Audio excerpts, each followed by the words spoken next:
Tuan, saya tahu mak-mak ayah saya ni ada yang terasa dengan anak-anak ni. Orang wanita di mana Allah mengangkat kedudukannya daripada doa ni biasa-biasa kepada doa yang sangat mustajab apabila dia mendapat dan menerima zuriat daripada Allah. Tuan-tuan, naik je martabat seorang ibu, seorang umi, seorang mama ke emak ke tuan-tuan, secara automatik doa tuan-tuan dah jadi lain macam dah. Luar biasa dah.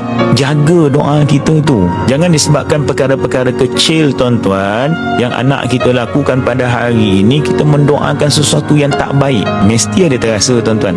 Tapi doakan yang baik-baik. Makin terasa kita tuan-tuan, makin doakan yang terbaik untuk mereka. Sebab itulah anak tu macam mana degil sekalipun tuan-tuan, emak ni tetap ada satu jalan bagaimana nak mengubah dia. Tuan-tuan, ada satu cara, satu jalan bagaimana Allah mendengar bibir kita untuk tuan-tuan mengubah anak itu menjadi orang yang sangat luar biasa. Hebat pada pengakhiran.